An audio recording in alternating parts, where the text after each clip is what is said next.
After the divorce, my wife kicked me out and moved two lovers into my place. I went to use the old card my father left me, but the banker turned ghost white and screamed, "Sir, quickly, look at this!" My blood immediately ran cold when I discovered that. I'm glad to have you here. Follow my story until the end and comment the city you're watching from so I can see how far my story has reached.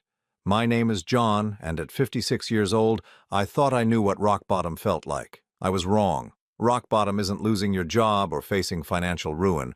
Rock bottom is standing on your own front porch, suitcase in hand, watching your wife of 28 years laugh as two men carry your belongings to the curb. "Don't look so pathetic, John," Jessica said, her voice dripping with a cruelty I'd never heard before. She stood in the doorway wearing a silk robe I'd bought her for our anniversary last year, her blonde hair perfectly styled even at 10 in the morning. Behind her I could see him, Marcus, her personal trainer who was young enough to be our son. He smirked at me over her shoulder, his muscled arms crossed like he owned the place. "Jessica, please," I said, my voice cracking in a way that made me hate myself. "We can work this out. Whatever's wrong, we can fix it."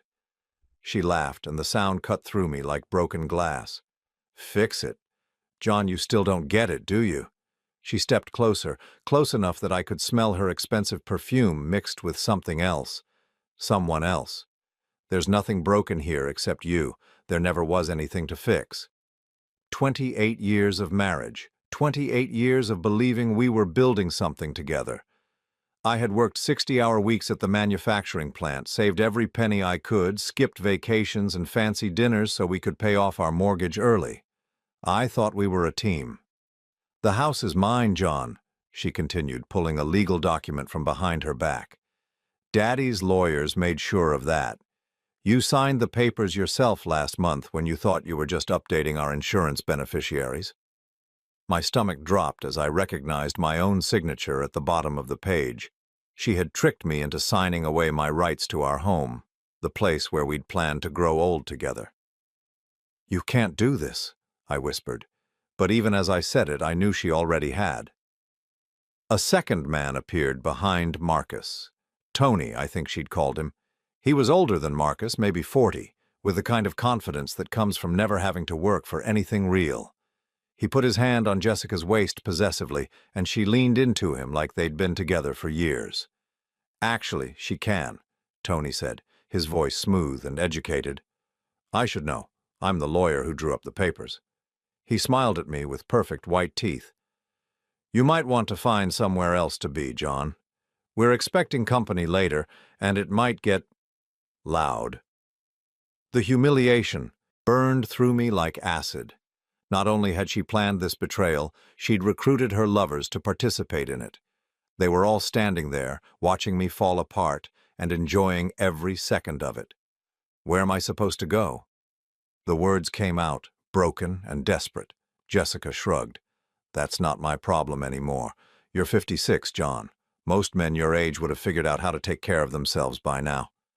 "I gave you everything," I said, hating how weak I sounded.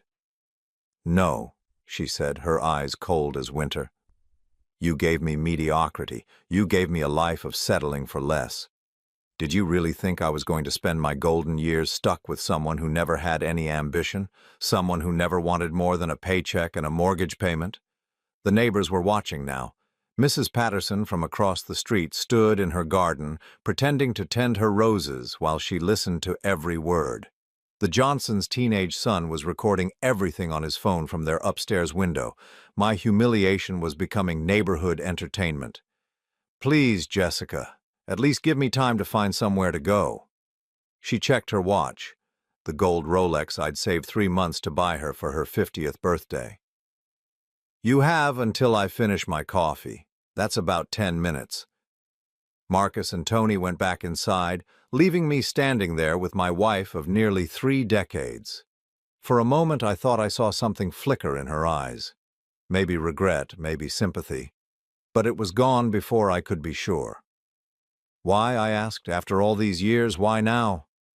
She was quiet for so long I thought she might not answer.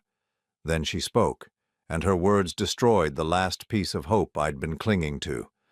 "Because I never loved you, John. I married you because I thought you'd amount to something. I thought you had potential. But you're exactly the same man you were at 28, just older and more tired." She paused, studying my face like she was memorizing my pain. "I wasted the best years of my life waiting for you to become someone worth being married to." The front door slammed shut, leaving me standing alone on the porch of the home we'd shared for 15 years. Inside, I could hear laughter, Jessica's laugh mixed with deeper, masculine voices. They were celebrating my destruction. I picked up my suitcase and walked to my truck, a 15-year-old Ford that I'd maintained myself because we'd been saving money for someday projects that would never happen now. My hands shook as I turned the key, and for a moment the engine wouldn't start. Even my truck seemed ready to abandon me. When it finally turned over, I sat there for a long time, trying to figure out where to go. I had $837 in my checking account, no credit cards that weren't maxed out, and no family except a sister in Oregon who I hadn't spoken to in 5 years. That's when I remembered the envelope. It was sitting in my glove compartment where it had been for 15 years, yellowed and forgotten. My father had given it to me the day before he died, along with strict instructions not to open it unless I was truly desperate. At the time, I'd thought he was being dramatic. Dad had always been prone to grand gestures and mysterious statements that turned out to be nothing special. "When there's nowhere else to turn," he'd said, gripping my hand with fingers that were already growing cold. "When you feel like you've lost everything and there's no way forward, that's when you open this, Johnny. Not before." I'd been 28 then, married for less than a year, full of hope for the future. The idea that I might someday be truly desperate seemed impossible. Dad had been a simple man, a mechanic who fixed cars and lived in the same small house his entire adult life. What could he possibly leave me that would matter in a real crisis? Now, sitting in my truck while my wife entertained her lovers in what used to be our home, I finally understood what desperation felt like. I pulled the envelope from the glove compartment with trembling fingers. My name was written on the front in Dad's careful handwriting, along with a note, "For John, when all else fails." Inside was a single credit card, old and yellowed with age, and a slip of paper with a 4-digit number written in pencil. Nothing else. No explanation, no instructions, just a card that looked like it belonged in a museum and a PIN number. I almost threw it away. What good was an expired credit card from a dead man who'd barely made $20,000 a year? But I had nowhere else to go and no other options. The card felt strangely warm in my hand, and something about the way Dad had insisted I keep it safe made me hesitate. Maybe there was still a small balance on it. Maybe enough for a cheap motel room and a few meals while I figured out my next move. It wasn't much hope, but it was the only hope I had left. I started the truck and drove toward downtown, toward the First National Bank where Dad had done his banking for 40 years. If the card was worth anything, they'd know, and if it wasn't, well, at least I'd finally know that I'd truly lost everything. The shame followed me like a shadow as I drove through streets I'd known my entire life, past places where Jessica and I had made plans and shared dreams that had all been lies.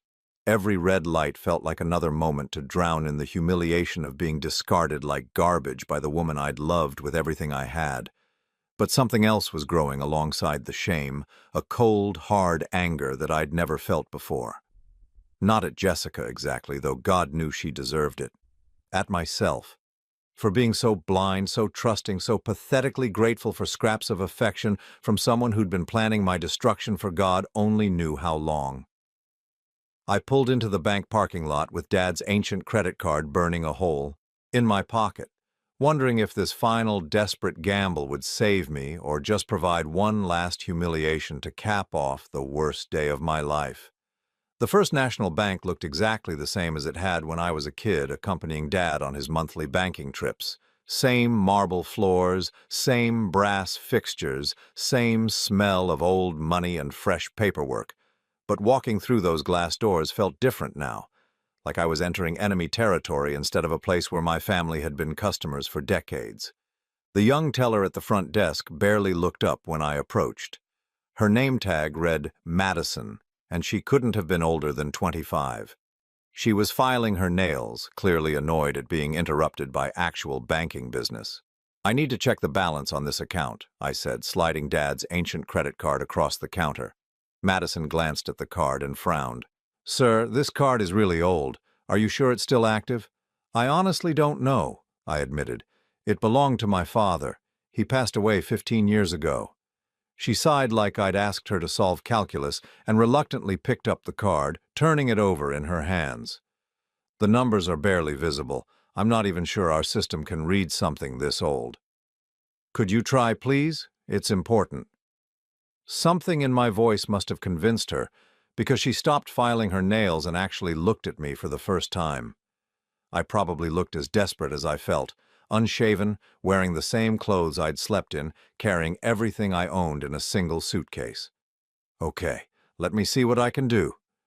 She swiped the card through her reader. Nothing happened. She tried again, angling it differently. Still nothing. On the third try, her computer screen suddenly exploded with information, and her casual expression transformed into something between confusion and alarm.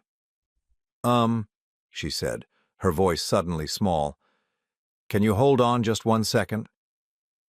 She didn't wait for my answer before hurrying away from her station, taking the card with her.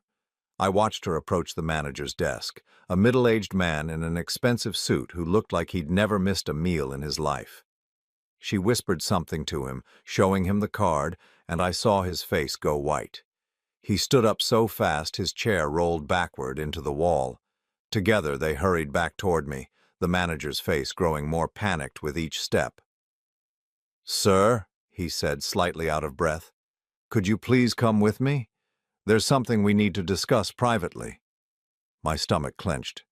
"Is there a problem?" "No, no problem at all," he said quickly. "My name is Robert Chen. I'm the branch manager. Could you please follow me to my office?" He led me across the lobby, past the regular customer service area, through a door marked Private Banking that I'd never noticed before. His office was twice the size of any office I'd ever been in, with leather chairs, a massive desk, and windows overlooking the city. "Please sit down," he said, gesturing to one of the leather chairs. His hands were shaking slightly. "Can I get you coffee? Water? Anything? I just want to know if there's any money on my father's card." Mr. Chen sat behind his desk and stared at his computer screen like it might attack him. "Sir, before we proceed, I need to verify your identity. Can you please provide me with your full legal name and social security number?" I gave him the information, watching his face grow more incredulous as he typed. After several minutes of clicking and typing, he stopped and looked at me with something approaching awe. "Mr. Morrison," he said carefully, "how long has it been since you last accessed this account?" "I've never accessed it. Like I told the teller, it was my father's card. William Morrison. He died 15 years ago." "And you're his son? His only heir?" "Yes, why? What's wrong?" Mr. Chen took a deep breath and turned his computer screen toward me. "Sir, please look at this." What I saw made no sense. The screen showed an account summary with my father's name at the top, but the numbers couldn't be real. They had to be some kind of mistake. Available balance: $12,467,893.47. I blinked hard and looked again. The numbers didn't change. "This has to be an error," I said weakly. "I thought so too," Mr. Chen said. "That's why I've spent the last 10 minutes running verification checks. Mr. Morrison, this account has been accumulating interest and investment returns for 15 years. Your father set up what we call a dormant growth account with very specific instructions." My head was spinning. What kind of instructions?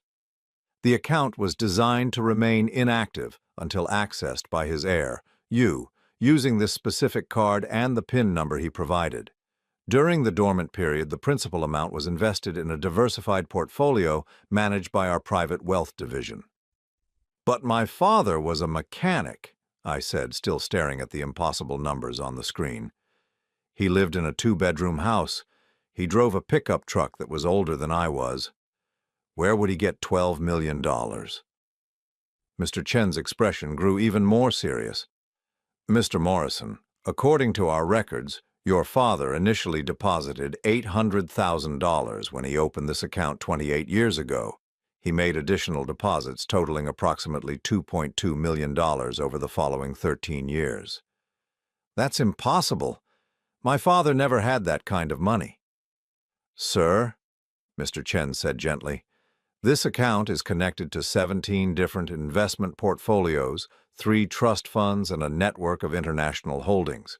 Your father wasn't just a mechanic. According to our records, he was one of the most successful private investors we've ever had as a client. I felt like I was drowning in information that couldn't possibly be true. You're telling me my father was secretly rich? Not just rich, sir. Your father was what we call a financial genius. Look at this.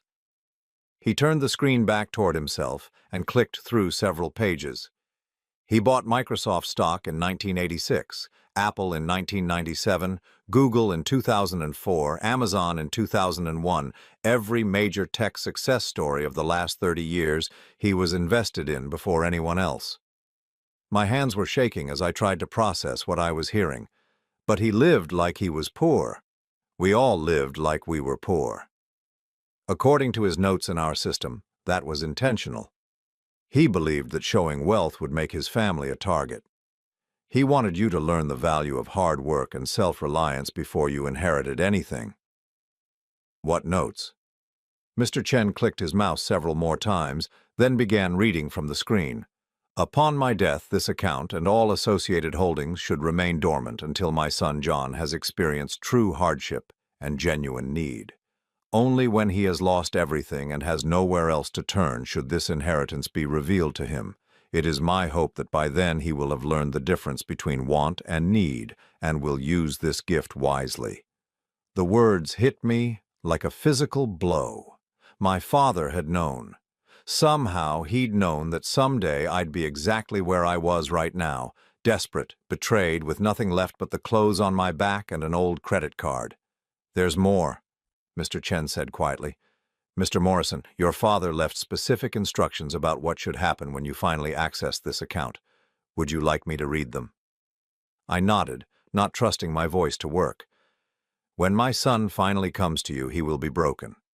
Help him understand that this money is not charity or luck, but the result of careful planning and sacrifice.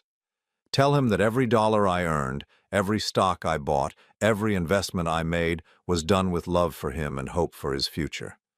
Tell him that being poor taught me the value of wealth and being rich taught me the value of simplicity. Most importantly, tell him that this inheritance comes with only one condition, that he use it to build something real, something lasting, something that would make his old man proud. By the time Mr. Chen finished reading, my eyes were burning with tears I was too proud to let fall. My father, the man I'd thought was just a simple mechanic, had been planning for this moment for 30 years. Sir, Mr. Chen said softly, there's something else you need to know. This account has been monitored for any attempts at unauthorized access. According to our security logs, someone has been trying to find information about your inheritance for the past 10 years. My blood went cold. What do you mean? Multiple inquiries from someone claiming to be your wife, Jessica Morrison. She provided your social security number and personal information, insisting she had a right to know about family assets. We've been turning her away because your father's instructions were very specific. Only you, using this card with the PIN he provided, could access any information about this account. The betrayal hit me like a sledgehammer. Jessica had known. She'd known about my father's money for 10 years and had been trying to get her hands on it. That's why she'd married me. That's why she'd stayed with me through years of what she called my mediocrity. She hadn't been waiting for me to become someone worth loving. She'd been waiting for me to inherit money she thought she could take. The most recent inquiry was just last week, Mr. Chen continued. She seemed quite frustrated when we refused to provide any information. Last week? Just days before she'd thrown me out of the house I'd paid for, signed away by legal documents I'd been tricked into signing. She must have realized she was never going to access my father's money through normal channels, so she'd decided to destroy me completely and take what she could get. But she'd made one crucial mistake. She'd assumed that my father's inheritance would be something she could steal through divorce proceedings or legal manipulation. She had no idea that the old man she'd never respected had been 10 steps ahead of her from the very beginning. "Mr. Morrison," Mr. Chen said, pulling out a thick folder, "I need you to sign some paperwork to fully activate your access to these accounts.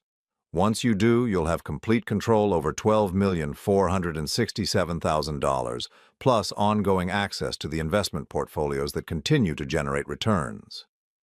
I stared at the signature lines, my hand trembling as I held the pen. Just this morning, I'd been a 56-year-old man with nothing but the clothes on my back, thrown away like garbage by a woman who'd never loved me. Now I was sitting in a private banking office, about to become one of the wealthiest men in the state. But more than the money, more than the security it represented, was the knowledge that my father had loved me enough to plan this moment. Every sacrifice he'd made, every dollar he'd saved, every investment he'd researched had been done with me in mind. Even in death, he was still taking care of his son. As I signed my name to activate the inheritance my father had spent a lifetime building, one thought burned clear and bright in my mind. Jessica was going to learn exactly what it felt like to lose everything she'd ever wanted. And unlike my father, I wasn't going to wait 30 years to make it happen. I spent 3 days in a hotel suite that cost more than I used to make in a month, trying to wrap my mind around the reality of my new situation. The Grandview Hotel's presidential suite felt like living inside a magazine, all marble countertops and floor-to-ceiling windows overlooking the city. But luxury couldn't silence the questions that kept me awake at night. How had my father accumulated millions while living like he barely had hundreds? Why had he kept it secret from everyone, including me? And most importantly, how long had Jessica known about the money she'd been trying to steal? Mr. Chen had given me a thick folder containing 15 years of account statements and investment records, but reading through them felt like learning about a stranger.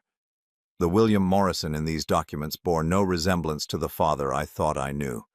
The man who'd raised me had worked 60-hour weeks at Murphy's Auto Repair, came home covered in grease every night, and clipped coupons to save 50 cents on groceries. This other William Morrison had been making stock trades worth hundreds of thousands of dollars, purchasing real estate across 3 states, and building an investment portfolio that would have impressed Wall Street professionals. On the 4th day, I decided I needed answers that no bank statement could provide. I drove to Murphy's Auto Repair, the shop where Dad had worked for 37 years until the day he died. The building looked smaller and more run down than I remembered, but old Murphy was still there, now in his 80s, still arguing with customers and fixing cars like he had something to prove. "Johnny Morrison," he said when he saw me walk through the bay doors. "Heard about you and Jessica. Sorry, son. Never did like that woman much." "Thanks, Mr. Murphy. Actually, I wanted to ask you about my dad." "Bill, hell of a man, your father. Best mechanic I ever had." Murphy wiped his hands on a greasy rag and studied my face. "You look like you got questions." "Did you know Dad had money? I mean real money." Murphy's expression changed, becoming more guarded. "What kind of money?" "The kind that would surprise you." The old man was quiet for a long moment, then gestured for me to follow him to his office, a cramped space filled with 30 years of automotive magazines and coffee stains. He closed the door behind us. "Your daddy swore me to secrecy," Murphy said finally, "but I guess that don't matter now, him being gone and all." He sat heavily in his chair. "Bill didn't just work here, Johnny. He owned 40% of this shop." I felt my knees go weak. "What?" "Been partners since 1978. I provided the location and the reputation. He provided the capital and the business sense. Every major decision we made together, every expansion, every equipment purchase, that was Bill's money making it happen. But he acted like an employee. That was his choice. Said he didn't want people treating him different, didn't want his family thinking money was the most important thing in life." Murphy pulled out a bottle of whiskey and 2 glasses from his desk drawer. Your father was the smartest man I ever met, Johnny. Not book smart, life smart. He understood things about money that most people never figure out. Like what? Like the fact that having it changes you, but people knowing you have it changes them. Murphy poured 2 shots and pushed one toward me. Bill used to say that visible wealth made you a target for every con artist, gold digger, and lazy relative in the county, so he hid it. I downed the whiskey in one burning gulp. Did anyone else know? Your mother knew, God rest her soul. She was the only one until... Murphy hesitated. Until what? Until about 10 years ago when your wife started coming around asking questions. The alcohol turned to acid in my stomach. Jessica was here. Multiple times. First time she said she was planning a surprise party for your father's birthday and wanted to know about his work friends. Seemed innocent enough. But then she kept coming back, asking stranger questions. What kind of questions? About how much Bill made, whether he had any side businesses, if he ever talked about investments or savings, real pointed questions like she was fishing for something specific. Murphy leaned forward. The last time she came by, maybe 2 years ago, she flat out asked me if your father had ever mentioned leaving you an inheritance. My hands clenched into fists. What did you tell her? Told her to mind her own damn business. But Johnny, that woman was determined. She had this look in her eyes like a hunting dog that caught a scent. I left Murphy's shop with my head spinning and drove aimlessly through town, trying to piece together a timeline that made sense. 10 years ago, Jessica had started her investigation. That was around the time she'd suddenly become more interested in our finances, more insistent that we update our wills and insurance policies. It was also when she'd started encouraging me to have a better relationship with my father. At the time, I'd thought she was being caring and thoughtful. Now I realized she'd been positioning herself to benefit from his death. My phone rang as I sat in the parking lot of the grocery store where Jessica and I used to shop together every Saturday. The caller ID showed a number I didn't recognize. Is this John Morrison? The voice was female, professional. Yes. My name is Linda Harrison. I'm a private investigator. I was hired by your father approximately 12 years ago to monitor certain situations. I think we need to talk. 20 minutes later, I was sitting across from a woman in her 50s who looked like she could break someone's arm without messing up her hair. Linda Harrison had the kind of calm competence that comes from years of dealing with other people's secrets and lies. Your father hired me in 2012, she said, opening a thick file folder. He was concerned about some unusual behavior from your wife and wanted documentation of her activities. What kind of activities? Initially, adultery. He'd noticed Jessica making frequent trips to places she claimed to be. Shopping, but always came home empty-handed. He was worried she might be having an affair and that you'd be hurt financially in a divorce. Linda pulled out a series of photographs. Jessica entering a downtown hotel with a man I didn't recognize. Jessica at expensive restaurants with the same man. Jessica in what appeared to be very intimate conversations in various locations around the city. This went on for approximately 8 months, Linda continued. But what your father found most interesting wasn't the affair itself. It was what Jessica and her companion were discussing. She handed me a small recording device. Your father had me plant listening devices in Jessica's car during one of her shopping trips. What you're about to hear was recorded 3 years ago. I pressed play with trembling fingers. Jessica's voice came through clearly, along with a man's voice I didn't recognize. I'm telling you, Tony, there's money somewhere, big money. His father lives like a pauper, but I've seen things that don't add up. What kind of things? Bills getting paid that shouldn't be affordable on a mechanic's salary, property taxes on that house of theirs that should have bankrupted them years ago. And John mentioned once that his father helped him buy our house. But where would a car repair guy get $30,000? So what's your plan? I'm working on it. John's too trusting to ask the right questions, but I'm not. I've been to his father's work, tried the bank, even hired a lawyer to see if there are any public records. Something's there, Tony, I can feel it. And when you find it? Jessica's laugh was cold and calculating. When I find it, John becomes expendable. Linda stopped the recording and looked at me with something approaching sympathy. "There's more, Mr. Morrison, much more." Over the next hour, she showed me evidence of a conspiracy that had been building for nearly a decade. Jessica hadn't just been unfaithful, she'd been systematically investigating my family's finances with the help of Tony Carlisle, a lawyer who specialized in asset recovery and divorce proceedings. They'd hired private investigators of their own to research my father's background. They'd contacted former employers, neighbors, anyone who might have information about hidden wealth. Jessica had even convinced me to sign papers that I thought were insurance updates, but were actually legal documents giving her power of attorney over certain assets if I became incapacitated. "Your father discovered most of this about 3 years ago," Linda said. "That's when he contacted me again and asked me to expand my investigation." Expand it how? He wanted to know everything about Jessica's background, her family, her finances, and especially her relationship with Mr. Carlisle. Linda pulled out another folder. What we found was very interesting. The document she showed me painted a picture of Jessica that I'd never suspected. Before marrying me, she'd been briefly engaged to a man named Richard Sawyer, a wealthy businessman who'd broken off their engagement when he discovered she'd been stealing money from his accounts. No charges were filed, but the private settlement required Jessica to repay nearly $50,000 and agree never to contact him again. "There's more," Linda said. "After your father's death 15 years ago, Jessica hired 3 different lawyers to contest his will. All of them told her the same thing: your father had left no traceable assets and there was nothing to contest. But she kept looking. She never stopped. In fact, according to my sources, just last month she retained Mr. Carlisle to prepare divorce papers and a comprehensive asset search. They were planning to file for divorce and demand half of any inheritance you might eventually receive." The final piece of the puzzle clicked into place. Jessica hadn't thrown me out in a moment of anger or disappointment.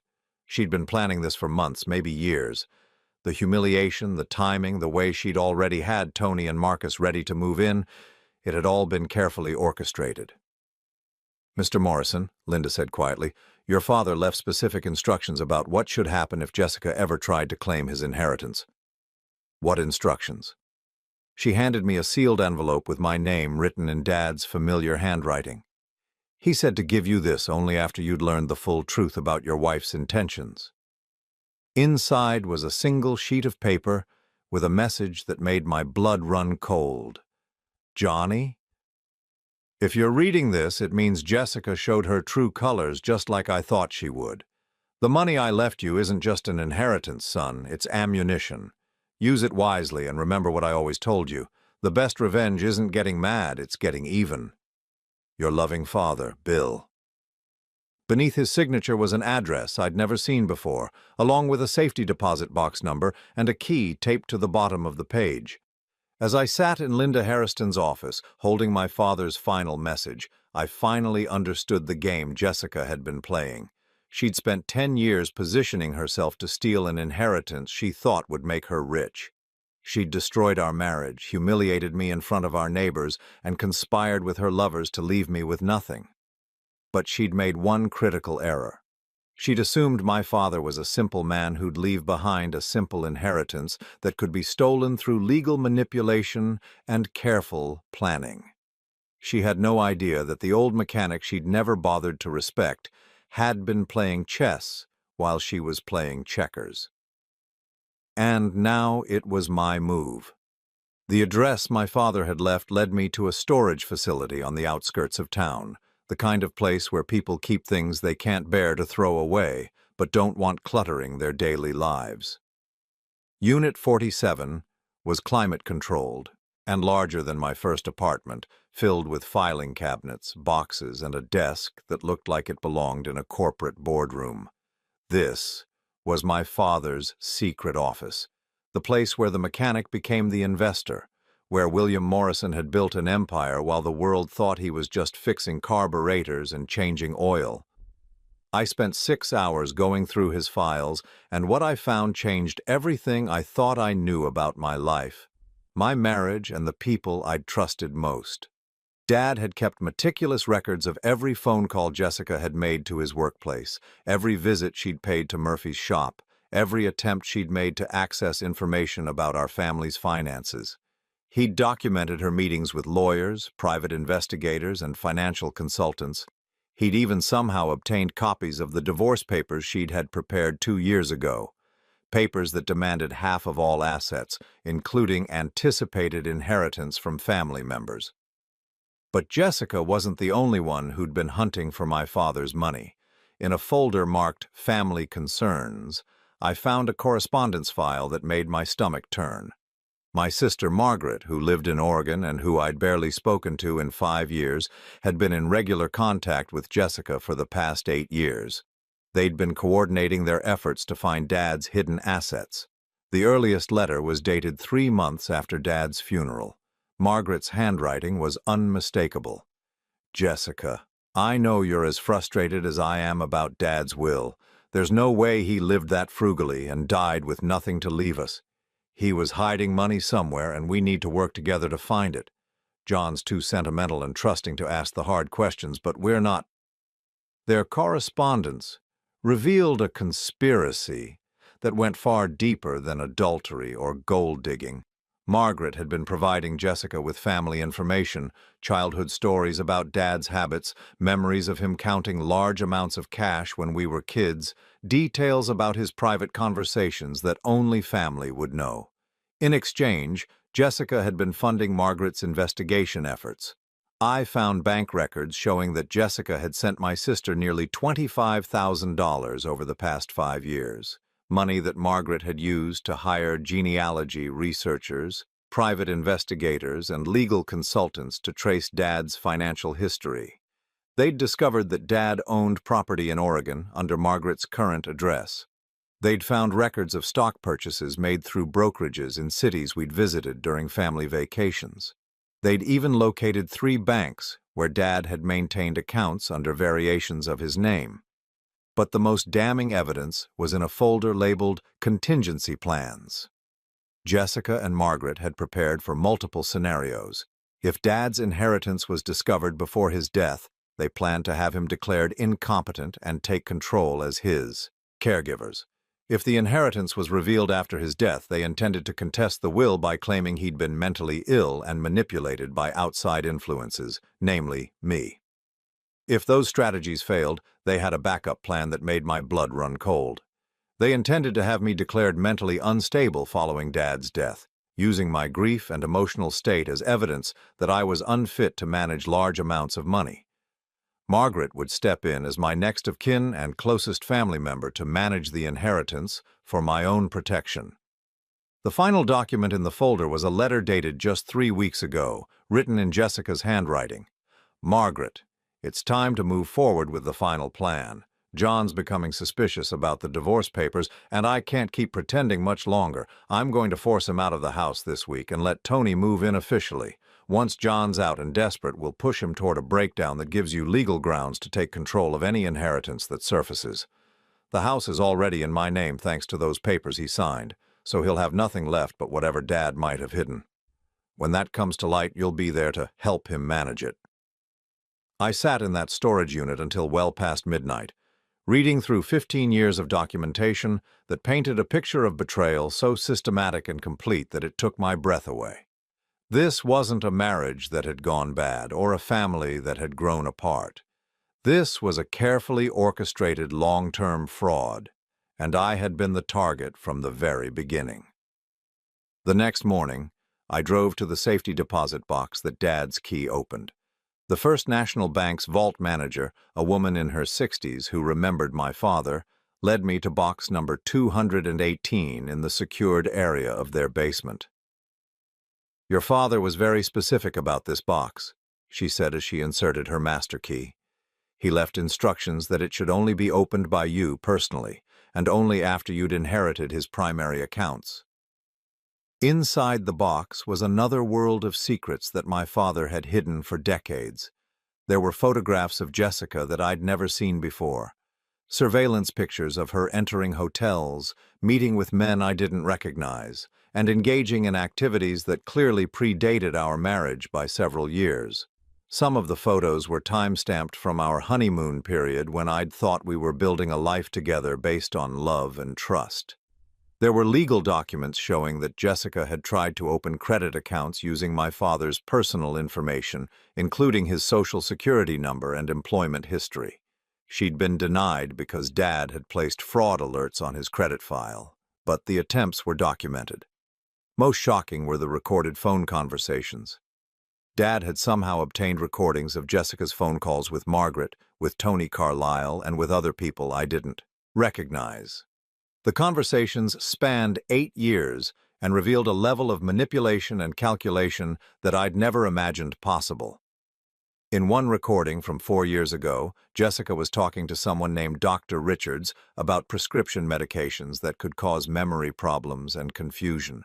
She wanted to know about drugs that could be administered without the target's knowledge, substances that would make someone appear mentally incompetent without causing obvious physical symptoms.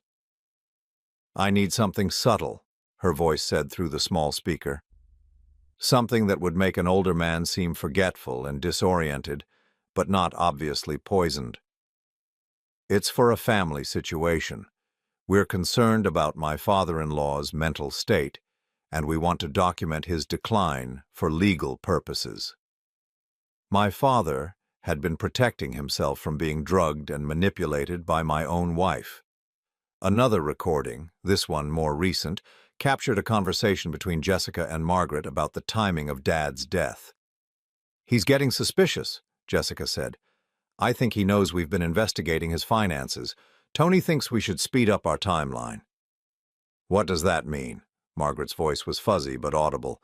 "It means we might need to help him along to his final reward. He's old, he's got heart problems, and accidents happen to elderly people all the time." My hands were shaking as I realized what they were discussing. My father hadn't died of natural causes 15 years ago. He'd died because Jessica and Margaret had decided he was more valuable dead than alive.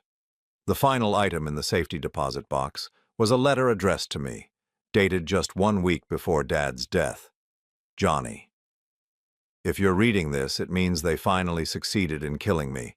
I've known about Jessica's plan for 2 years, and I've been documenting everything. The evidence is all here, son.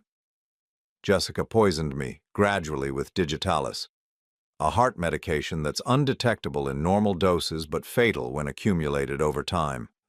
Margaret provided her with the pills from her own prescription. They thought they were being clever, but old mechanics learned to spot poison just like they learned to spot bad oil. I could have stopped them, could have had them arrested, but then you never would have learned who they really were. You would have spent your life wondering if maybe I'd been wrong about Jessica, if maybe she really did love you and I'd been a paranoid old fool. This way you'll know the truth. You'll understand that the woman you married never loved you. She loved the idea of your inheritance. You'll understand that your sister sold you out for money she never deserved. And most importantly, you'll understand that sometimes the people who claim to love you are the ones you need to fear most. Use the evidence, son. Use the money and make them pay for what they took from both of us." I left the bank that afternoon with copies of everything. My father's final message burned into my memory in a rage burning in my chest that I'd never felt before. Jessica hadn't just betrayed me, she'd murdered my father and spent 15 years hunting for the wealth that would have been her reward. But she'd made a crucial mistake. She'd assumed that a simple mechanic wouldn't be smart enough to outthink her, that an old man would be an easy target for manipulation and murder. She had no idea that my father had spent the last 2 years of his life carefully documenting her crimes, building a case that would destroy her and everyone who'd helped her. Every phone call, every meeting, every illegal act had been recorded and preserved. Now I had $12 million, a complete record of their conspiracy, and legal evidence that my wife was a murderer who'd been planning to steal everything my father had worked to build. Jessica thought she'd gotten away with the perfect crime. She thought she'd successfully eliminated the old man and positioned herself to claim his fortune through marriage and manipulation. What she didn't know was that her perfect crime was about to become her perfect downfall. And this time I wasn't going to be the trusting, naive husband who signed papers without reading them. This time, I was going to be my father's son. I spent 2 weeks planning my response, and every detail mattered. This wasn't about revenge, it was about justice for my father and protection for any future victims of Jessica and Margaret's schemes. But more than anything, it was about making sure they faced the consequences of their choices without them ever seeing it coming. My first call was to Linda Harriston, the private investigator my father had trusted. She agreed to meet me at the storage unit where I showed her everything I'd discovered. "Mr. Morrison," she said after reviewing the evidence, "this is enough to put them both in prison for 25 years. Murder, conspiracy, fraud, identity theft. The district attorney would love this case." "I don't want them in prison," I said quietly. "Prison would be too easy. I want them to lose everything they care about, the same way they made my father lose his life and tried to make me lose my dignity." Linda studied my face for a long moment. "What did you have in mind?" "I want them to destroy themselves. I want them to face the same desperation and humiliation they put me through, and I want them to know at the end exactly who brought them down." We spent 3 hours developing what Linda called surgical precision justice. Every move would be legal, documented, and devastating. Jessica and Margaret had spent years building their conspiracy. Now I was going to spend weeks dismantling their lives, piece by careful piece. Step 1 was financial strangulation. Through my father's inheritance, I had access to private investigators, forensic accountants, and legal resources that Jessica and Margaret couldn't imagine. Within 5 days, I had complete documentation of their financial lives going back 10 years. Jessica had been living far beyond our apparent means for years. The expensive clothes, the luxury spa treatments, the frequent shopping trips that never resulted in purchases. She'd been funding her lifestyle with credit cards and loans that she'd hidden from me. Her debt totaled nearly $87,000 across 11 different accounts. Margaret's situation was even worse. The money Jessica had sent her over the years hadn't gone toward investigating Dad's finances. It had gone toward gambling. My sister had a severe addiction to online poker and sports betting that had consumed every dollar she could access. She owed $43,000 to various creditors and was 3 months behind on her mortgage. Using my father's wealth, I quietly purchased their debts from the collection agencies and credit companies that held them. It took some negotiation and premium payments, but within 2 weeks I owned every dollar they owed to anyone. Then I called in all the debts at once. Jessica received a certified letter at the house she'd stolen from me, informing her that all of her outstanding balances were now due in full within 30 days. Failure to pay would result in immediate legal action, asset seizure, and credit destruction. Margaret received a similar letter at her address in Oregon, along with foreclosure papers for her house. Neither of them knew where the letters had come from. The collection notices were sent through a law firm that specialized in debt recovery, with no mention of my name or involvement. Step 2 was professional destruction. Jessica worked part-time as a real estate agent, a job she'd taken mainly for the social status and flexible schedule. Through Linda's investigation, I learned that Jessica had been using her access to client information for identity theft purposes. She'd been opening credit accounts using information from home buyers, then making small charges that would go unnoticed for months. I compiled evidence of her fraudulent activities and submitted an anonymous report to the State Licensing Board, the FBI's Financial Crimes Division, and the real estate brokerage where she worked. Jessica lost her license, her job, and her professional reputation within 1 week. Margaret worked as a nurse in Oregon, a position that required a clean criminal background and financial responsibility.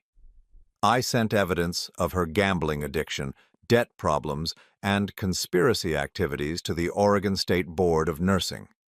They suspended her license pending a full investigation. Step 3 was social isolation. Using the recorded conversations my father had preserved, I had clear evidence of Jessica's affairs and her plans to defraud multiple people. I didn't release this information publicly. Instead, I sent carefully edited portions to specific individuals who needed to know the truth. Tony Carlisle, the lawyer who'd been helping Jessica plan my destruction, received copies of recordings where Jessica mocked his intelligence and discussed her plans to betray him once she'd gotten what she wanted. He immediately withdrew from all legal proceedings and terminated their relationship. Marcus, the personal trainer Jessica had moved into my house, received evidence that Jessica had been telling Tony she planned to get rid of Marcus as soon as the divorce was finalized. Marcus moved out that same day. The other men Jessica had been seeing received similar revelations about her true intentions and her financial desperation. Within a week, she was completely alone. Step 4 was legal exposure. I took copies of my father's evidence to the district attorney's office, but not to file charges. Instead, I requested that they open an investigation into Dad's death and preserve all evidence pending further developments. This created an official record and started a legal process that would make it impossible for Jessica and Margaret to disappear or destroy evidence. I also filed civil lawsuits against both of them for wrongful death, fraud, conspiracy, and theft. The lawsuits weren't designed to win money. I already had more money than I needed. They were designed to create public records that would follow Jessica and Margaret for the rest of their lives. By the end of the third week, the effects of my campaign were becoming visible. Jessica had lost her job, her lovers, her credit, and her legal support. The house she'd stolen from me was mortgaged beyond its value, and with her income gone, she couldn't make the payments. The credit card debt I'd called in was growing daily with interest and penalties. Margaret had lost her nursing license, her house, and her source of income. Her gambling addiction had been exposed to her employer, her neighbors, and her creditors. She was facing bankruptcy and homelessness. But I wasn't finished. The final phase of my plan required perfect timing and absolute precision. I waited until Jessica was at her lowest point, jobless, broke, abandoned by her lovers, facing financial ruin. Then I made a phone call I'd been planning for weeks. "Jessica," I said when she answered her phone. Her voice was hoarse, probably from crying. "John? John, thank God you called. I've been trying to reach you for weeks. There's been some terrible mistake, some kind of identity theft situation. Someone's been—" "I know exactly what's been happening, Jessica." Silence. "I know about Tony and Marcus. I know about the divorce papers you had prepared 2 years ago. I know about the money you sent to Margaret, and I know about the meetings with private investigators." Her breathing became shallow. "John, I can explain. I know about the digitalis you used to poison my father. I know about the plan to have me declared mentally incompetent. I know about the safety deposit box you've been trying to find, and I know about the storage unit where Dad kept his records." She didn't respond, but I could hear her breathing becoming more rapid. "Most importantly, Jessica, I know about the $12,467,000 that Dad left me, the money you killed him trying to steal." The phone went silent for so long I thought she'd hung up. Then, in a voice barely above a whisper, she said, "You can't prove anything." "Actually, I can. I have recordings of your phone conversations with Margaret. I have documentation of your attempts to access Dad's accounts. I have evidence of your fraud, your theft, and your conspiracy to commit murder." I paused, letting that sink in. "And I have something else, Jessica." "What?" "I have the power to make all of this go away." Another long silence. "What do you want?" she asked finally. "I want you to come to the house. My house that you stole. Tomorrow at 3 o'clock. Come alone. We're going to have a conversation about your future." "And if I don't come?" "Then the district attorney gets copies of everything tomorrow at 4 o'clock, and you spend the next 25 years in prison wondering what might have been different if you'd just been honest with the man who loved you." I hung up before she could respond. The next afternoon I sat in the living room of the house I'd paid for, waiting for my wife to arrive for the last conversation we'd ever have. Through my father's planning and my own careful execution, I held every card in a game that Jessica thought she'd been winning. She had no idea that the desperate, humiliated man she'd thrown out 3 weeks ago had been replaced by someone with the resources, knowledge, and determination to give her exactly what she deserved. When the doorbell rang at exactly 3 o'clock, I was ready to show Jessica what it felt like to lose everything you'd ever wanted, everything you'd schemed to steal, and everything you'd killed to obtain. It was time for her to learn that some games have consequences that last a lifetime. I spent 3 weeks planning my response, and it wasn't driven by anger anymore. Anger was hot and reckless, and anger made mistakes. What I felt now was cold, calculated, and patient. The same methodical approach my father had used to build his fortune while keeping it hidden from predators like Jessica. My first move was to hire the best legal team money could buy. Not the small-town lawyers who handled divorces and property disputes, but the kind of attorneys who specialized in complex financial crimes and had connections with federal law enforcement agencies. The law firm of Whitman, Chen and Associates occupied 3 floors of the most expensive building downtown. Their conference room overlooked the city like a war room planning a siege, and that's exactly what it was. "Mr. Morrison," said Patricia Whitman, the senior partner who'd agreed to take my case personally, "what you've brought us represents one of the most comprehensive cases of conspiracy, fraud, and premeditated murder we've ever encountered. The evidence your father collected would be enough to send multiple people to federal prison for the rest of their lives." Around the conference table sat 5 attorneys, 2 forensic accountants, and a former FBI agent who now worked as a private investigator. They'd spent 2 weeks reviewing every document, every recording, and every piece of evidence Dad had left behind. "The digitalis poisoning is particularly damning," continued Dr. Martinez, a forensic specialist they'd brought in to review the medical evidence. "Your father was clever enough to save hair and nail clippings in the months before his death. The tissue samples show steadily increasing levels of digitalis over a 6-month period, exactly consistent with gradual poisoning." "Can we prove Jessica administered it?" I asked. "Between the pharmacy records showing Margaret's prescription filled more frequently than medically necessary, the recorded phone conversations about acquiring untraceable medications, and the tissue evidence, we have an ironclad case for first-degree murder," Patricia said. "But Mr. Morrison, prosecution is only one option. Given the scope of their conspiracy and the ongoing nature of their crimes, we can pursue several different strategies." She spread out a series of charts and timelines across the table. "Jessica and Margaret aren't just guilty of murdering your father. They've committed mail fraud, wire fraud, conspiracy to commit theft, attempted identity theft, and multiple counts of financial fraud. Margaret has been using falsified documents to claim ownership of properties that belong to your father's estate. Jessica has been living in a house that she obtained through forged signatures and fraud. What do you recommend?" "We destroy them systematically," said James Chen, Patricia's partner. "We use the civil courts to recover every penny they've stolen or fraudulently obtained. We use the criminal courts to ensure they spend the rest of their lives in prison, and we use the federal courts to make sure they never profit from their crimes in any way." Over the next hour, they outlined a strategy that was as thorough as it was devastating. "We would file criminal charges for my father's murder in 3 different jurisdictions, since parts of the conspiracy had taken place across state lines. We would pursue civil asset forfeiture to reclaim everything Jessica had obtained through fraud, including our house, her cars, and any other property purchased with stolen money. Most importantly, we would use the RICO statutes, laws originally designed to combat organized crime, to treat Jessica, Margaret, Tony Carlisle, and anyone else involved as members of a criminal enterprise. This would allow us to seize their assets, freeze their accounts, and hold them financially responsible for each other's crimes. The beauty of RICO," explained Sarah Kim, the former FBI agent, "is that once we establish the criminal enterprise, every member becomes liable for every crime committed by any other member.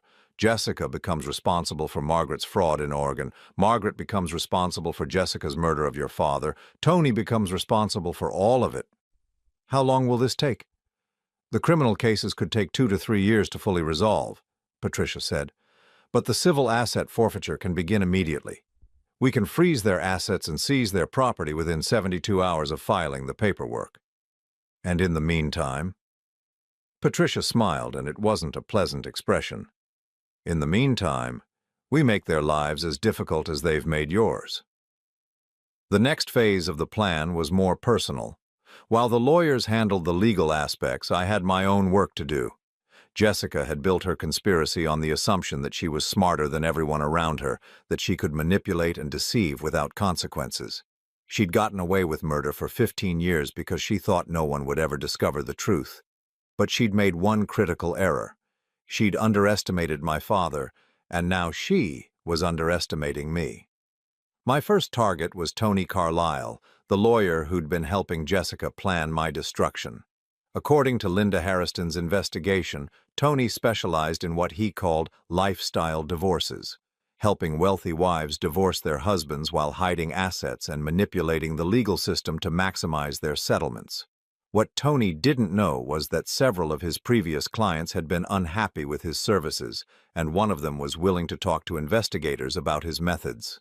With $12 million backing my legal team, it wasn't difficult to convince them to come forward. Within a week, we had testimony from 3 former clients who described how Tony had encouraged them to lie about domestic abuse, hide assets in offshore accounts, and forge documents to support their divorce claims. One woman had recorded her conversations with Tony, including detailed discussions about how to falsely accuse her husband of mental illness to gain control of his inheritance. The State Bar Association received a comprehensive complaint about Tony's conduct, supported by documented evidence of legal fraud and ethics violations. His law license was suspended pending investigation, and his bank accounts were frozen as part of a broader probe into his business practices. But the real blow came when we revealed that Tony had never been legally divorced from his first wife. His marriage to his current wife was invalid, which meant all of their jointly held property could be seized as proceeds from illegal activity. Suddenly, the man who'd been living in my house as Jessica's lover found himself homeless, bankrupt, and facing disbarment. Margaret was next, and her downfall was even more satisfying. My sister had been using falsified documents to claim ownership of property in Oregon that actually belonged to Dad's estate. She'd forged his signature on quitclaim deeds, filed false death certificates that misrepresented the value of his assets, and claimed she was his sole surviving heir in order to transfer property titles. But Dad had been smarter than both of us realized. Every piece of property Margaret thought she'd stolen was actually held in trust, with specific provisions that made her fraudulent claims automatically invalid. The moment we filed the estate paperwork in Oregon courts, her house, her car, and her bank accounts were frozen pending investigation. The Oregon Attorney General's office was very interested in a case involving interstate fraud, forged federal documents, and conspiracy to commit murder. They assured us that Margaret would face federal charges in addition to state charges, with potential sentences that would keep her in prison well into her 80s. Within 3 weeks of activating my father's inheritance, Jessica's world was collapsing around her. Tony had been evicted from our house and was living in a motel, facing disbarment and federal fraud charges. Margaret had been arrested in Oregon and was sitting in jail unable to make bail since all her assets had been seized as proceeds from criminal activity. But Jessica still didn't know why everything was falling apart. She thought she was dealing with a series of unrelated legal problems, bad luck that would eventually resolve itself. She had no idea that her estranged husband had become the wealthiest man in the county, or that he possessed detailed evidence of every crime she'd committed over the past 15 years. That was about to change. I drove past our old house on a Thursday evening and saw Jessica's car in the driveway, along with a pickup truck I didn't recognize. Apparently, she'd already found a replacement for Tony, some new mark who didn't yet understand what kind of woman he was dealing with. I parked across the street and called the number I'd memorized 15 years ago, but never thought I'd use again. Jessica Morrison. Hello, Jessica. It's John. There was a long pause. John, where are you? I've been trying to reach you. The lie came so easily to her that I almost admired it. My phone records showed no calls from her number since the day she'd thrown me out. I'm in town. I thought we should talk. Of course. I've been so worried about you. This whole situation got out of hand, and I think there are things we need to discuss. I agree. There are definitely things we need to discuss. Can you come to the house? I'm here alone and we could have some privacy. Another lie. I could see the shadow of her new boyfriend moving around in the kitchen. Actually, I'd prefer somewhere more neutral. How about Denny's on 5th Street? The one where we had our first date? That sounds perfect. When? How about right now? 20 minutes later, I sat in the same booth where Jessica and I had shared our first meal 29 years ago, back when I'd been young enough to believe that love was simple and trust was automatic.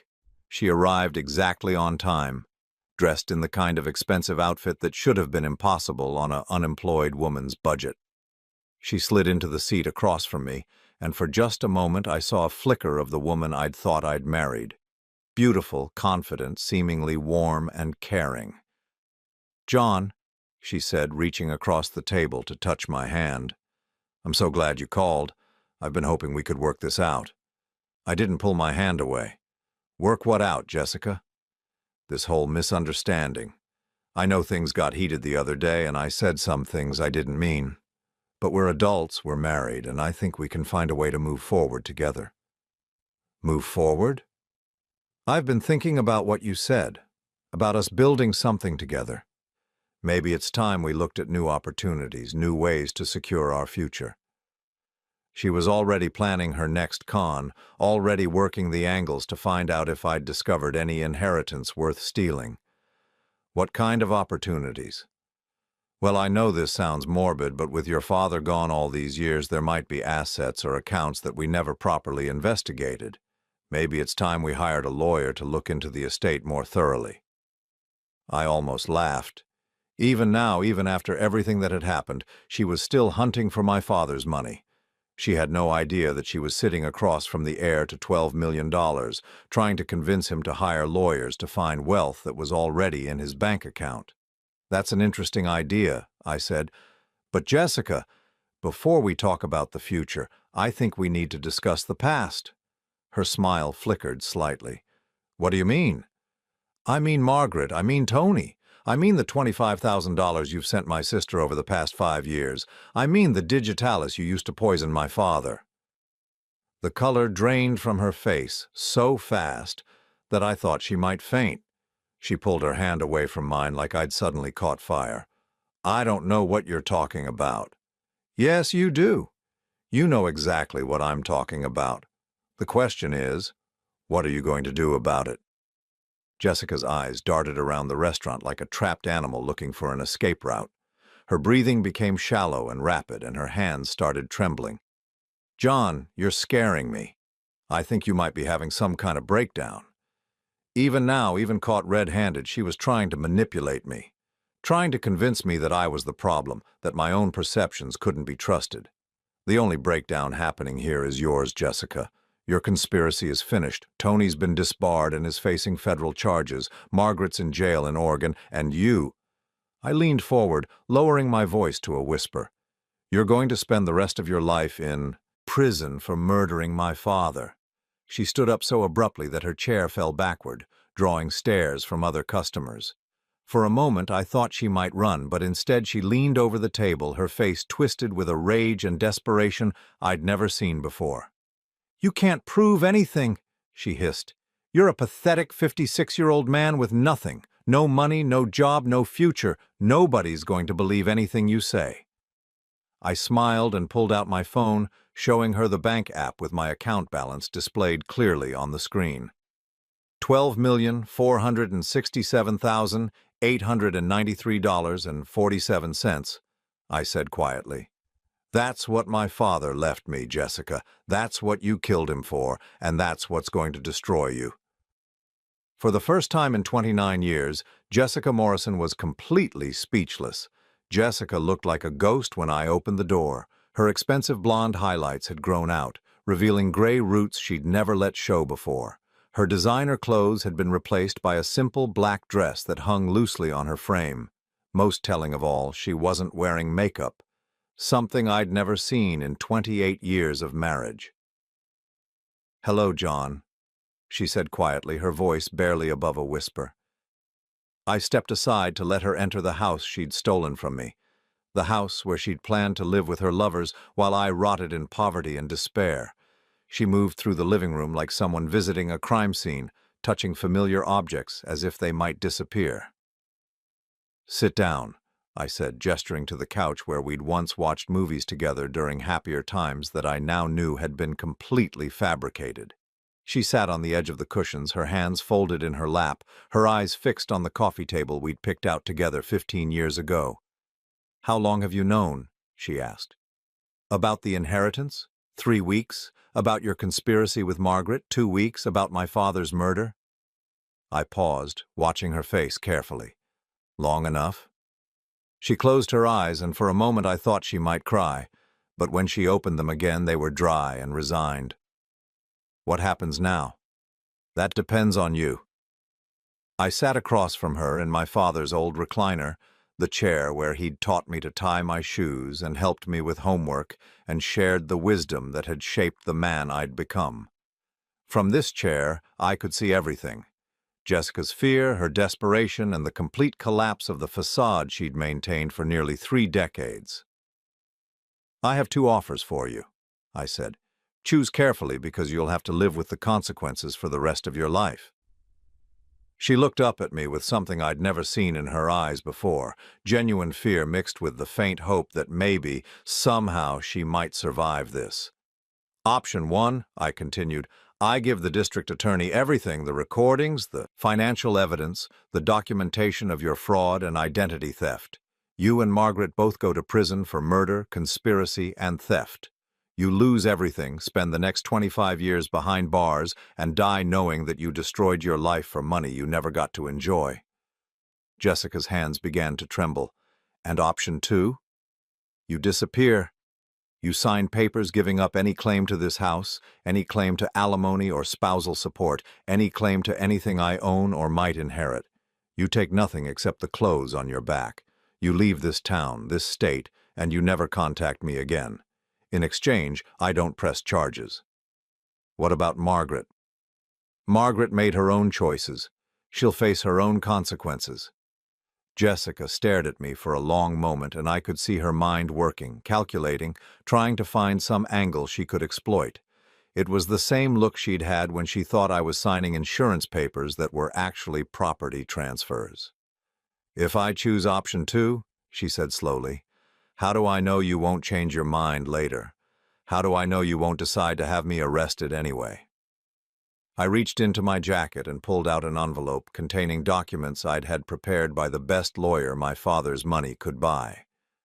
"Because you're going to sign a confession, full admission of guilt for everything you've done. If you disappear and stay disappeared, the confession stays in my safe deposit box. If you ever try to contact me, come back to this town, or cause me any trouble whatsoever, the confession goes to the police, and you spend the rest of your life in prison." She took the papers with hands that shook so badly she could barely hold them. As she read through the confession, I watched 28 years of marriage crumble into dust. This wasn't the woman I'd fallen in love with. This was a stranger who'd been wearing my wife's face while she planned to destroy me. "There's something else," I said when she finished reading. "Margaret chose option 1. Jessica's head snapped up. "What?" "I called your sister yesterday, offered her the same deal I'm offering you. She decided to fight. She thinks she can beat the charges, thinks a jury will believe her story about being manipulated by you." I shrugged. Maybe she's right. Maybe she's wrong. But she made her choice.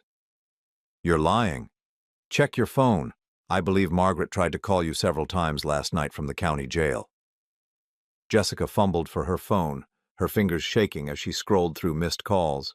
I watched her face crumble as she realized that her partner in conspiracy, her co-conspirator in murder, had been arrested and was probably already telling the authorities everything she knew.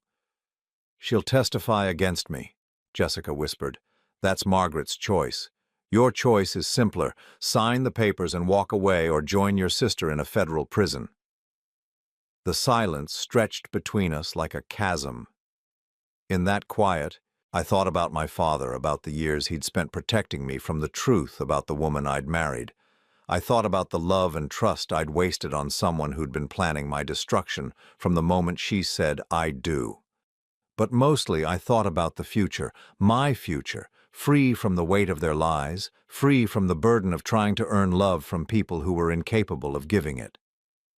"John," Jessica said finally, her voice breaking, "did you ever love me? Even a little bit?"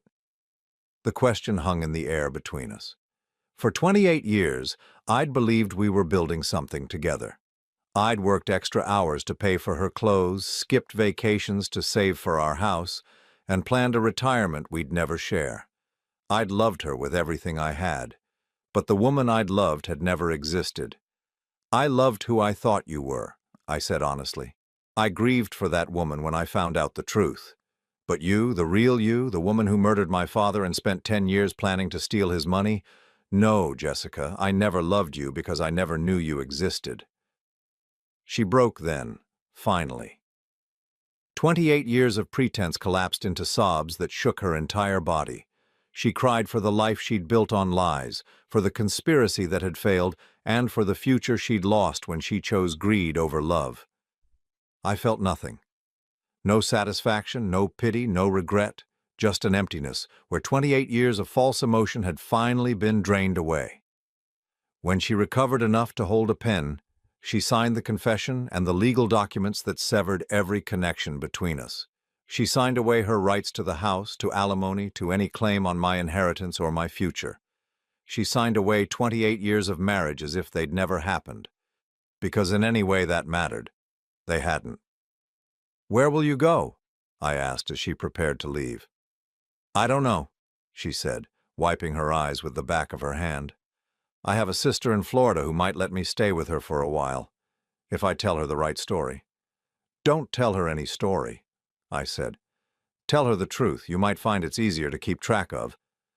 Jessica walked to the front door, then turned back one last time.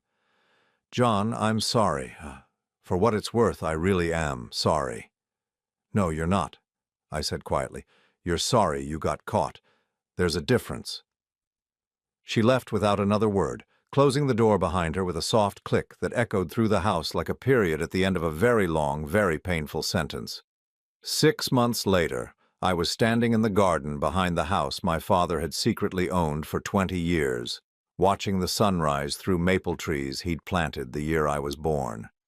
The house was bigger than the one Jessica and I had shared, older but better maintained, with rooms full of furniture covered in white sheets and photographs of a family I was only now getting to know.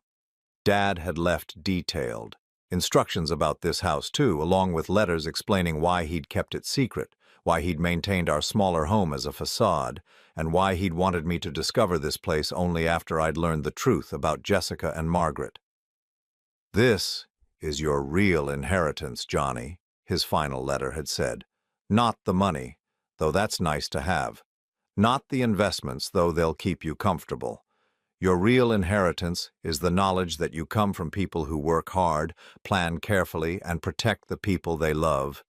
Your real inheritance is freedom from people who would use you and then throw you away." The garden was exactly as he'd described it in his letters. Roses my mother had planted before she died, vegetables that grew wild now but still produced tomatoes and corn every summer, and a small bench where Dad had spent his evenings planning for a future he'd never lived to see. I sat on that bench every morning now, drinking coffee from a mug that had belonged to my grandfather, reading newspapers that told me about a world I was no longer afraid to be part of. Jessica's threats and manipulations seemed like memories from someone else's life. Margaret was serving 12 years in federal prison for conspiracy, murder, and fraud. Her gambling addiction had been exposed during the trial, along with evidence that she'd been skimming money from the nursing home where she worked. She'd lost everything: her house, her career, her freedom, and her co-conspirator. Jessica had disappeared as completely as if she'd never existed. I'd heard through mutual acquaintances that she was living in a trailer park outside Tallahassee, working at a convenience store and trying to convince people she was the victim of a vindictive ex-husband. No one believed her, but it didn't matter. She was no longer my problem. I used some of Dad's money to establish a scholarship fund in his name for kids who wanted to learn automotive repair but couldn't afford trade school. I used some more to quietly help families in our old neighborhood who were struggling with medical bills or job loss. But mostly, I just lived. I learned to cook the meals Dad had loved. I restored the vintage cars he'd collected and hidden in a garage I'd never known existed. I traveled to places he'd always wanted to visit but never could because he'd been too busy protecting his family and building their future. And every evening I sat in his chair in his real living room, surrounded by photos of a man who'd been so much more than I'd ever imagined, and I felt grateful. Not for the money he'd left me, though it had given me choices I'd never had before. Not for the revenge I'd been able to exact on the people who'd betrayed us both, though justice had its own satisfaction. I felt grateful for the lesson he'd spent his lifetime teaching me, that the people who truly love you will sacrifice for your happiness, while the people who pretend to love you will sacrifice you for their own. It had taken 56 years and the loss of everything I thought mattered, but I finally understood the difference. And for the first time in my adult life, I was completely, peacefully free.